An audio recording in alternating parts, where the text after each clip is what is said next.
जिस कानून की देवी की आंखों पर पट्टी और हाथों में तलवार होती थी, लेकिन अब न्याय की देवी की आंखों से पट्टी हटा दी गई है और तलवार की जगह संविधान की किताब दे दी गई है। हेलो फ्रेंड्स, आज की इस वीडियो में हम बात करेंगे कि भारत में जो न्याय की देवी है वह कौन है और न्याय की देवी के इतिहास के बारे में।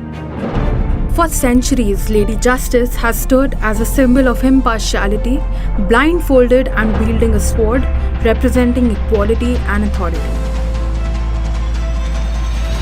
पर सबसे पहले हम बात करेंगे कि इस नई कानून की देवी का मतलब क्या है। यह मूर्ति chief justice of India D.Y. Chandrachud के निर्देश पर बनाई गई है। कानून अंधा है, ये आपने फिल्मों के अंदर सुना होगा। ये सब इसलिए कहा जाता है क्योंकि जो न्याय की देवी थी उसकी आंखों पर पट्टी बंधी हुई थी, लेकिन अब उस पट्टी को हटा दिया गया है।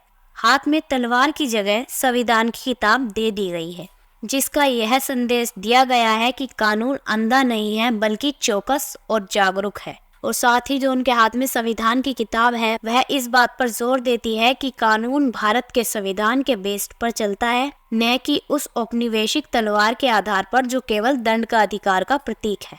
न्याय की देवी का जो कॉन्सेप्ट है वह बहुत ही पुराना है, जो ग्रीक और मिस्र के समय से चलती आ रही है। ग्रीक की देवी थीमिसिस कानून व्यवस्था और न्याय का प्रतिनिधित्व करती है। मिस्र की जो देवी थी उन्हें कहा जाता है कि ये मूर्ति देवी माट की थी। माट सत्य, व्यवस्था और संतुलन का प्रतीक थी। उन्हें अक्सर पंख पकड़े हुए दिखाया जाता था, जिसका उपयोग मृत्यु के बाद न्याय के लिए किया जाता था। ग्रीक की देवी थीमिसिस कानून और व्यवस्था का प्रतिनिधित्व करती थी, जबकि उनकी बेटी डाइक न्याय और नैतिक व्यवस्था का प्रतीक थी। थेमिस को तराजू पकड़े हुए दिखाया गया था और इन्हें ही न्याय की देवी का शुरुआत रूप माना जाता है, जो ट्रेडिशनल सिंबल है। और उनके मीनिंग क्या क्या है इस बारे में बात करेंगे। सबसे पहले आंखों की पट्टी के बारे में बात करें। यह 16वीं शताब्दी में पहली बार देखी गई थी, जो प्रतीक था निष्पक्षता का। इसका मतलब है कि कानून सबके साथ एक जैसा व्यवहार करता है, चाहे उनकी संपत्ति, शक्ति, सामाजिक स्थिति या दूसरी बाहरी प्रभाव कुछ भी हो। यह दिखाता है कि न्याय निष्पक्ष और निष्कपट है।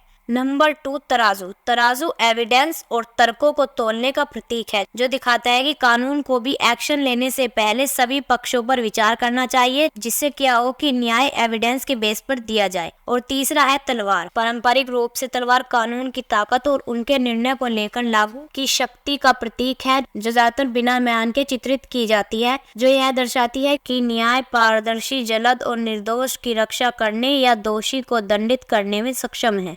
अगर हम इस बारे में बात करें कि पूरी दुनिया में न्याय की देवी की मूर्तियां कैसी हैं, अगर आपके मन में यह ख्याल आता है कि सभी देशों में न्याय की देवी एक जैसी है, तो ऐसा नहीं है। न्याय की देवी की मूर्तियां दुनिया भर में एक जैसी नहीं है। कुछ देशों में न्याय की मूर्ति की आंखों पर पट्टी बंधी है तो कुछ में नहीं। फॉर एग्जाम्पल, अमेरिका में न्याय की मूर्ति पर आमतौर पर पट्टी बंधी होती है। जर्मनी में फ्रैंकफर्ट के रोमर में न्याय की देवी बिना पट्टी के दिखाई जाती है। जो हमारे भारत में है मूर्ति है, ये किसकी है? न्याय की देवी का जो कॉन्सेप्ट है वह ब्रिटिश काल में आया। इंडिया में ब्रिटिश स्टाइल की अदालतें हैं और कानून संस्थान भी ऐसे ही हैं। तभी से ही न्याय की देवी की मूर्ति उपयोग की जा रही है। कहा जाता है कि भारत में जो न्याय की देवी की मूर्ति है वह रोमन पौराणिक कथाओं वाली जस्टिटिया की है। भारत में यह प्रतिमा अक्सर अदालतों, लॉ कॉलेज और दूसरे कानूनी संस्थानों के बाहर देखी जाती है। अगर आपको हमारी वीडियो अच्छी लगी हो तो हमारे चैनल को सब्सक्राइब करें।